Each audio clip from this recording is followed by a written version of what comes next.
Hi again, everybody. Jim Stevens, once again coming to you from the InsideFoosTV studios here in Durango, Colorado. And welcome to another InsideFoosTV conversation with Robert Mares. Robert Mares is a 5-time world champion, a 6-time World Cup champion, a member of the United States Table Soccer Hall of Fame, and one of the greatest and most important foosball players in the history of the sport. Welcome, Rob.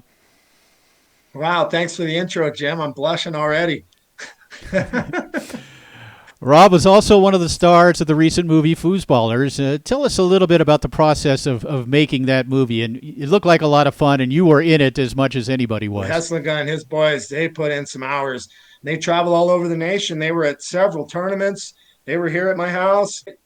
They put in some legwork and they filmed, probably a month of video to get that hour and a half of awesome footage that is the movie. Yeah, we see you at the doctor. We see you eating waffles. We see you, Yeah. of course, On a down in the bike man ride. cave, which is you're sitting in now, the man cave, the Rob Mares Yeah. basement, which Man Cave is has now gotten a lot of legendary. press lately. Yeah. As it was documented in the movie, you started in Arizona back when you were a kid. You won an old foosball table. Exactly. I used to be an arcade kid. I was had my BMX bike. I was around 13. I would ride up to the arcade, play video games, and that was my thing. I definitely knew what foosball was, but I didn't really play it.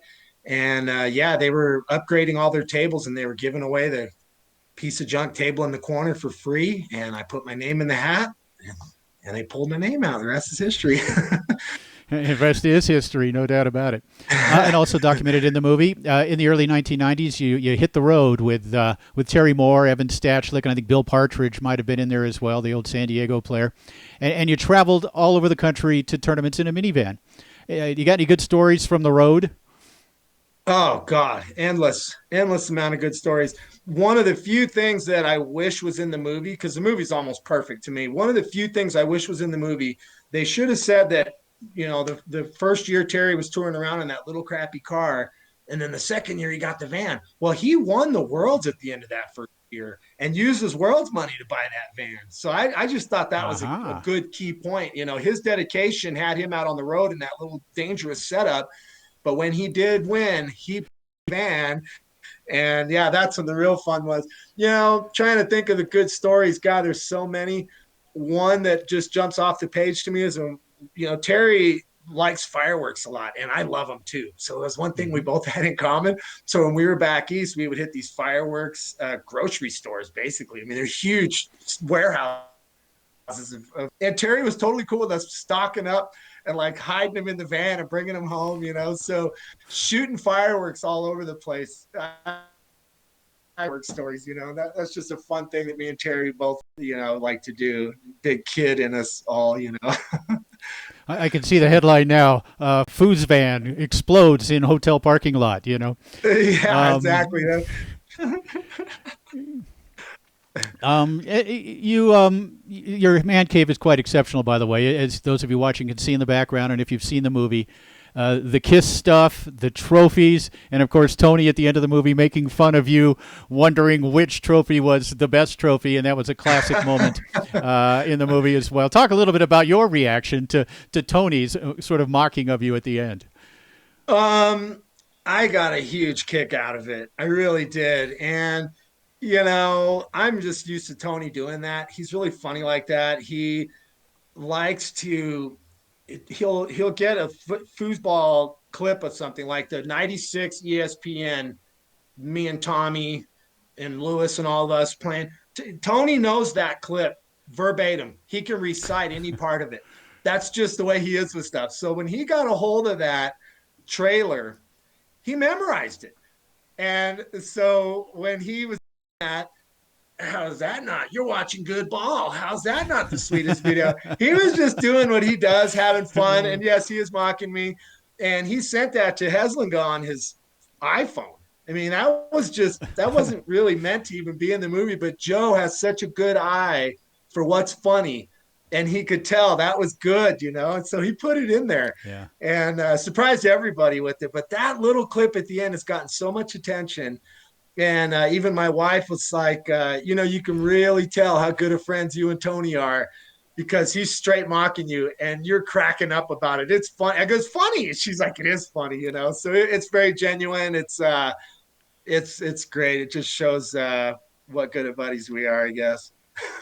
Yeah, yeah, for sure. And you mentioned the eye of Joe Hessling, and I think the movie reflects that. It's I think in the case of most of us involved with the world of table soccer, we enjoyed it. We thought it was a great job. We thought Joe handled it well, and really produced a tremendous movie. Not just a foosball movie, but a great movie. And what did you think of the results?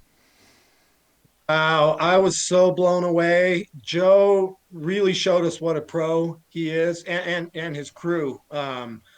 They I think they impressed everybody. I think a lot of us, I don't know how to put it in words, but we didn't really just expect it to be that good. I mean, Yeah. one of my friends at the Denver showing says, I thought it was just going to be more jokey. I don't know. It was so pro.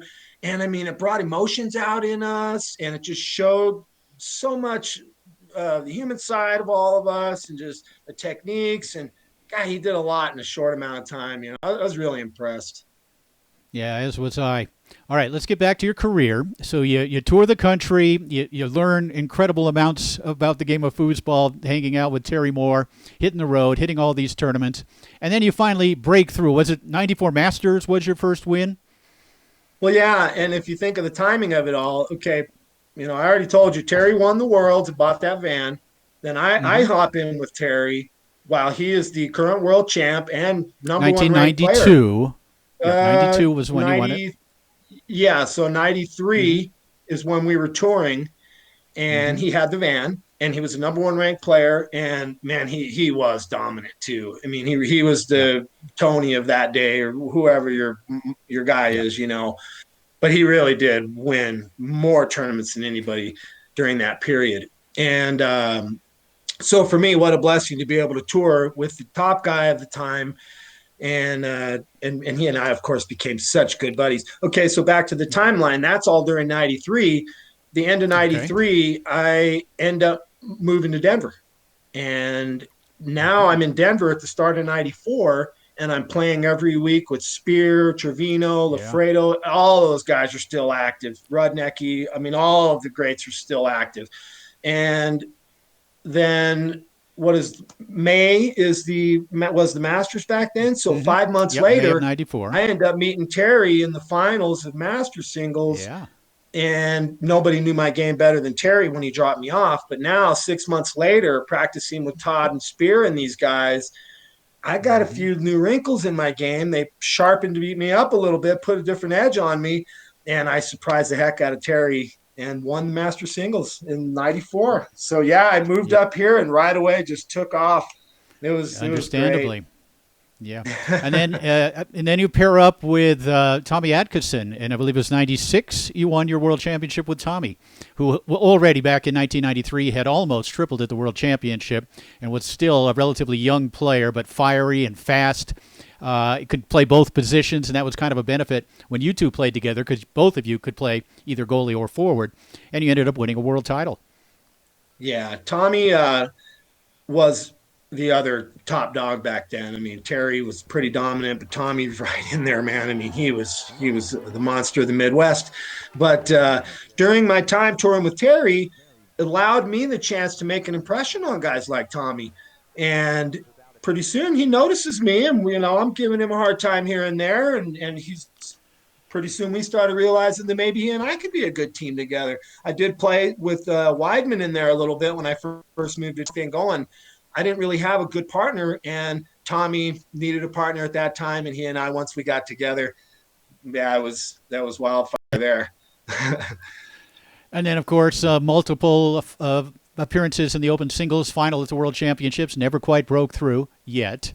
But just getting there, and in those days, in the '90s, early 2000s, it was a deep field. There were a lot of guys capable of winning. Obviously, Terry Moore, and then of course Frederick Collignon comes along in the late '90s.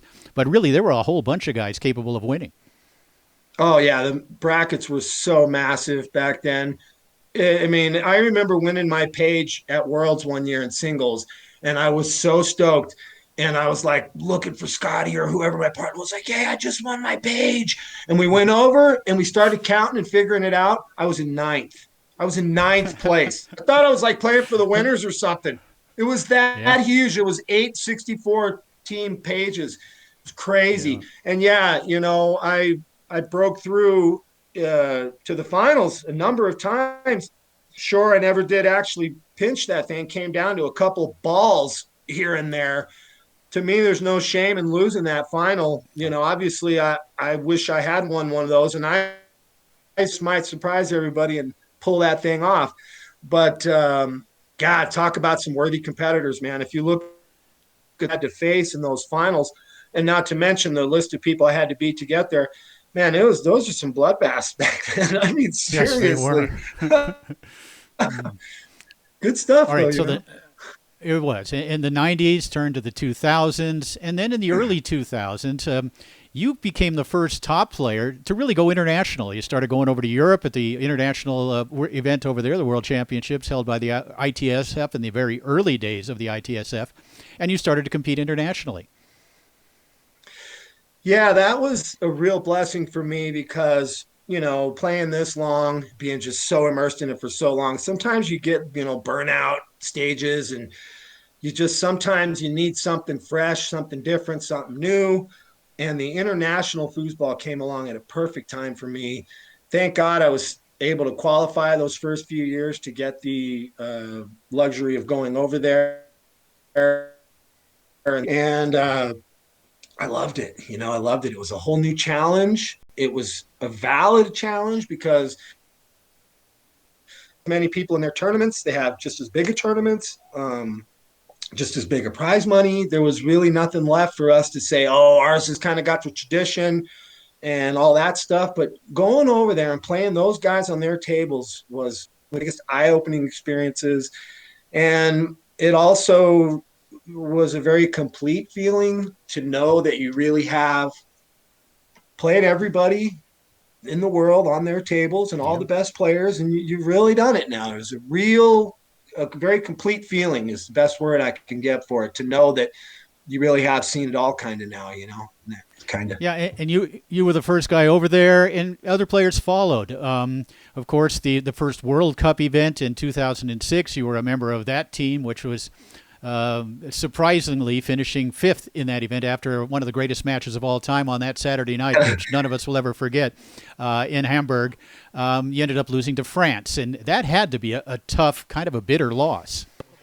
Wow, that was such a match. I mean, we didn't even realize what a dogfight we were in until that thing ended. We looked around and the whole place was empty, and they had all finished their matches, and we had played for hours and gone overtime to the absolute max, And I guess I'm sure it was disappointing, but I don't really carry any of that disappointment with me. I'm just like that. I mean, same thing with the singles. I would hate to complain about an event or a certain tournament that I didn't win when I have so much to be grateful for. And foosball has been so good for me. To me, I've probably won more than my fair share in that regard. So I don't really carry a lot of bitterness with me on the ones that we didn't win. That one, I tell you, we felt so awesome after that. I was so proud of us. I mean, we didn't win, but God, we carried ourselves so well.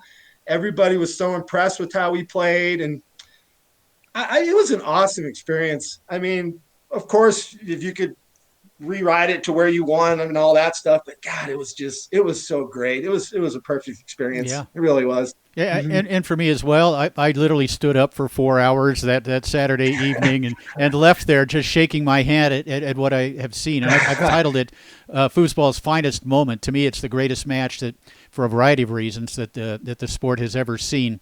But you lose that one. But the United States does come back in 2009 with a little bit of a chip on their shoulder and maybe a little bit more Oh of yeah, a complete team. And you come back and you win the yeah, first of what is now 6 gold medals for the United States. yeah.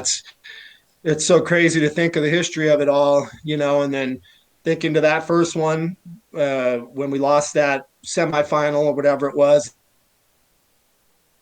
and then the finals. And I can tell you, no match hit that intensity level again. That was the match. It Yeah. was like Wasn't the finals and all that, but we left with something. We did, and it was a fire in us. We knew we were worthy, and we knew we had kind of left that undone. And yeah, when we put a team together for the next World Cup, man, we meant business. I mean, we were like the revenge tour and all that. And again, I just got done saying that we weren't bitter or nothing, but yeah, man, we wanted that, desire. That there's just pure desire. Zamora pulls shot into the goal. Adrian Zamora has closed it out for the United States. Team USA is the 2009 World Cup champion. What a performance here in Nantes, France in the year 2009. They have redeemed themselves for 2006 in Hamburg. They are the 2009 World Cup champions. Man, we played our hearts out. We've brought some pretty sweet teams over there since then. That's for sure. Definitely. Yeah, the dream teams. Yeah, no question about it. Speaking of dream teams, speaking of great teams, you pair up with Tony Spredeman for a couple of world championship titles and one international world title as well, and a couple of other, I think, Hall of Fame Classic titles and others.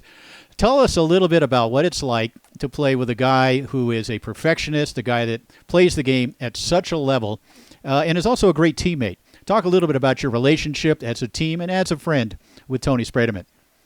Oh, there's a lot there, Jim. I'll tell you, I don't even mind saying it to Tony. It's an honor to play with him. It's certainly a pleasure, but on levels, multiple levels, not just personally, but somebody that's into the game the same way I am. I like that. I like somebody I'm going to practice. Loves to talk about the X's and O's of the game, loves to break things down, just all of that. I've had partners in the past, and I don't want to name anybody by name, Weidman, who wasn't into breaking people down and all that, I really like it that I have a partner that is into it like that with me. I mean, you gel so well, not to mention the level that he plays at. And it just, really I'm open to about anything. We can do almost anything, as far as trying to table. And we're starting to get better at doing the switch thing, because Tony's actually a freaky good goalie. He's so hard to score on, that there's where he's kind of bailed us out a little bit while I bit the other way sometimes. So, man, it's scary to think we've got other levels that we haven't even gone to, but definitely a pleasure to play with a guy like Tony. And yeah, he's lights out, obviously. Yeah, great player. So you Super win, cool guy. you win 3 world championships with Tony. And Rob Mars, of course, is one of only 2 players in the history of the sport to have won world championships playing goalie and playing forward, which brings us to 2015. You and Terry Rue. I did a build-up of that world championship talking about the super teams, and you probably remember this. But I talked about Lafredo and Spredeman playing together, Gummison and McMillan, Moore and Diaz. But it wasn't any of those teams that ended up winning. In an extraordinary performance, you and Terry Rue just played lights-out foosball as you come back and win that championship in 2015, and that's got to be a great memory for you as well.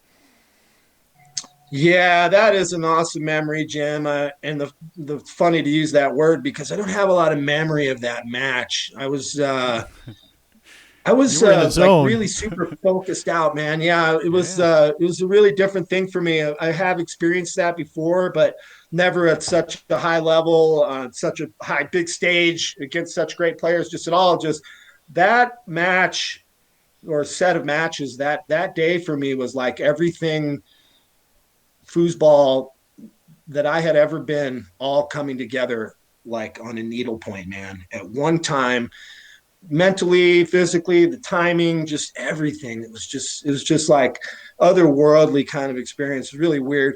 And I was in a real humble place with just wanting to just play good, I didn't really like, oh man, I'm going to get these guys, or we need to win, or there was really nothing like that in the air for me at all. It was very genuine and very pure.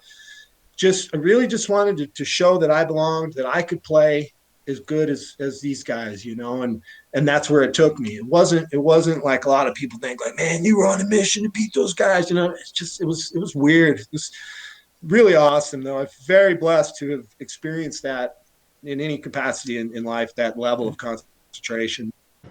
Again, to win the Open Doubles Championship, Robert Maritz.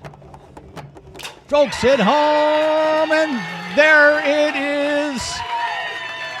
What a performance by Robert Maritz and Terry Rue as they come back from the losers bracket to defeat Tony Spredeman and Todd Lafredo and win the 2015 Tornado World Open Doubles Championship. Unbelievable. Well, and you're a guy, with your international stuff, you're a guy who has given back to the sport. Talk a little bit about what the sport has brought to you. Obviously, the international travel, the relationships. It's more than just that game on the table that you're competing against someone. There's so much more to this foosball family than just that, isn't there? Oh, wow, Jim. Yeah, that's such a deep, deep question, because my whole life has got foosball weaved through it. I mean, I never let it go since I was a kid. I loved it, and I always knew I would play just as a fun thing. But you start looking at where it's taken you, not only just travels in the world, but I mean, I met my wife at a foosball tournament. I've met a lot of my best friends at foosball tournaments, and it's just crazy how much it becomes a part of you, and yeah, giving back, I think, is something that everybody should do, and a true champion should always try to give back the skills and the knowledge, and you should always have people you're trying to teach and stuff like that, so other people can give back in other ways too, but yeah, you got to give back. Well, and talking about giving back, I'll be up in New York here on March 21st for a day-long telethon for Foosball Clubs USA. John O'Brien and the great work he's doing in more than 10 states now, 29 affiliated programs, as we are trying to develop what he's doing throughout the entire country. And I know you have a deep love and an involvement in how we can get kids playing. And watching you with the kids out on tour, this means a lot to you, doesn't it? Well, yeah, I mean, that's the future, obviously. And not only that, but I've always liked kids, and I always get along with kids. Probably because I'm just a big kid, but they always like me, and we always, it's always fun to teach kids stuff and foosball and everything like that. And but what John's doing, actually dedicating his time and energy and teaching them foosball to the kids, that's awesome. I mean, really, where else is it going to come from other than second generation children of? Yeah, it's time to create. It's time to create them instead of procreate them. Yeah. Yeah. Yes. Because we don't have the game rooms in the arcades as much. So we need that. It's important. Yeah. All right. Well, obviously, folks, we're talking to a guy with a legendary career. We've gone over some of the highlights. He's a guy that has gotten a lot out of foosball, but has also given back quite a bit. Has been the spark plug behind 6 United States World Cup gold medal wins, the World Championships, and everything else. And if you know Robbie, you love Robbie. What's next for you, Rob? Immediate future is Vegas. Big one in the future would be back to France for the World Cup. But I don't want to leave out the Nationals and Worlds and Colorado State and all the other good ones. I'll be in there. Will you be playing with Tony Spredeman in Vegas this year? Yeah, I'm playing with Tony in Vegas, and right now that's got my 100% attention. So I've been riding the bike and training and doing all the practice and stuff, and that's part of the fun for me, though. Gives me a reason to keep it going. But next on the Foos calendar, there's a Wisconsin tournament coming in like a week. But the other big thing is this whole youth telethon that you're going to be helping with, right, Jim? You'll be up there. Yeah, we'll be up in New York on March 21st for an 8-hour-long telethon for Foosball Clubs USA, and we'll be live here on InsideFoosTV. Yeah, that's going to be big. Anybody that wants to contribute to foosball or see where the future is going, that's the kind of event you need to tune into. I strongly encourage everybody to pay attention to what's going on up there. And if you can actually tune in on the 21st on InsideFoosTV, and those kids are going to be the future of foosball. And what John's doing up there is a very worthy cause. All right, Robert Mares, thank you so much for joining us here today at Inside Foos TV. You've been watching a conversation with the great Robert Mares. Thanks again, Rob. We'll see you foosing. Thanks, Jim. Appreciate it. And if you'd like to become an Inside Foos contributor, sponsor, or advertiser, please email InsideFoos1@gmail.com. And I'd like to recognize our Inside Foos TV partners. Rodlock, the best practice tool. Protectoflex Rod Guards foosball safety system. The IFP Pro Tour. RF DAS security systems. Now hiring heroes. The law offices of Dale Carson. And Foosball Premier Leagues.